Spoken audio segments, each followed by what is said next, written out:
Welcome. Here's the Viofo VS1. It's a single channel dash cam. It has a pivoting point on it of almost 180 degrees. 158 degrees is what I've measured. Using a USB-C port. Goes here, slides on. It's actually on the car at the moment on the windscreen. This side we've got a microphone button, which also doubles as a format button if you hold it long enough, and the micro SD card. In this particular example, I've got a Viofo 32GB card, which we'll chuck in there.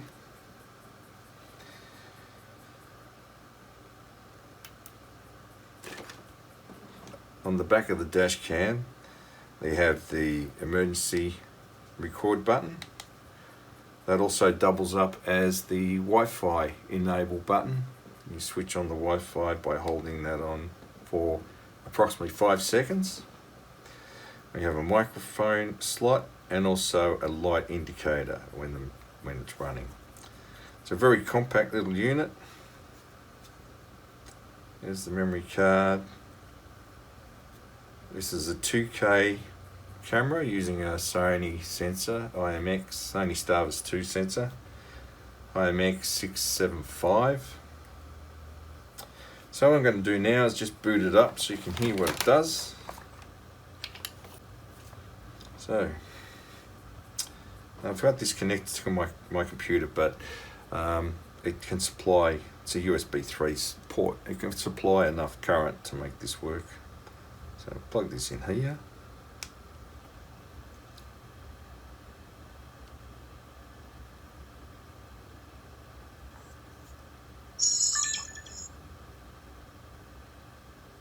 Recording started. Wi-Fi enabled. That's pretty much it. It's working. Doesn't want to format the card. Doesn't need to do anything. We can format the card though. If we press this button here. Voice recording disabled. So if we hit this,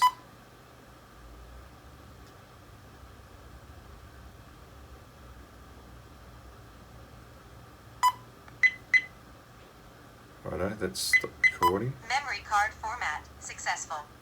I just formatted the memory card. Recording started. Here, Video protected. probably because I'm shaking the camera, that it's protect the video. Here, it's just Video protected.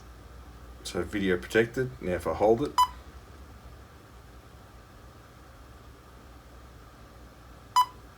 Wi-Fi disabled. so now the Wi-Fi is disabled as it says, and you wouldn't be able to communicate to it through the app. Hold down again. Wi-Fi enabled. There we go. Wi-Fi is enabled again, and the microphone is disabled, so we just switch that back on. And we'll try that again. Voice recording enabled.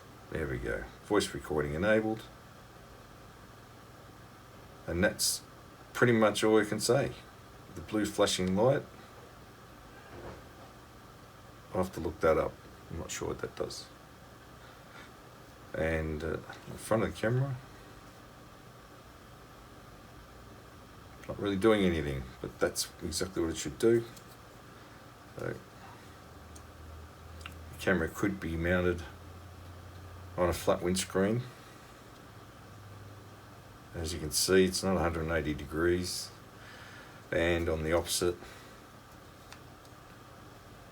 again, not quite 180 degrees. Mind you, there is a mount here, and if that was changed slightly, you might be able to get 180. Depends on how the wiring system's done in there. Also, in the tip here is actually a GPS module. Very tidy design, that.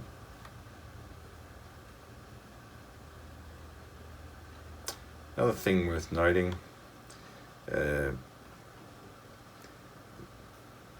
because it's got such a long arm here, it's got a little bit of a buffer system built in on the camera here, so this won't bounce. So as it's rotating, it's actually connected to the base, and there's just this very small buffer that helps prevent the dash cam from bouncing while it's mounted to the windscreen. Viofo's told me that in their next firmware release they'll be reducing the sharpness slightly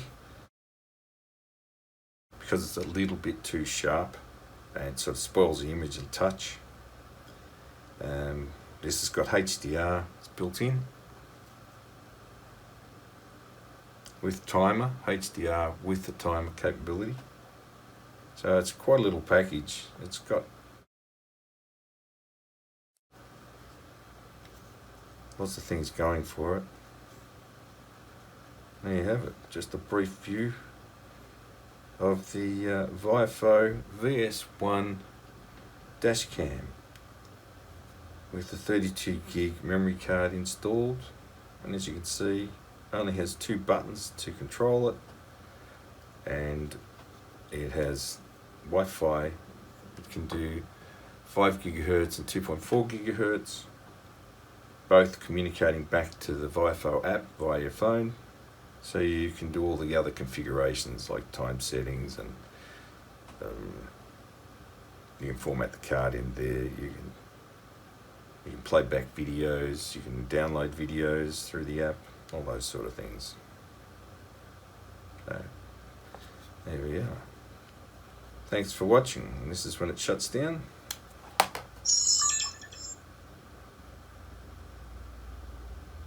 That's it. How small is that?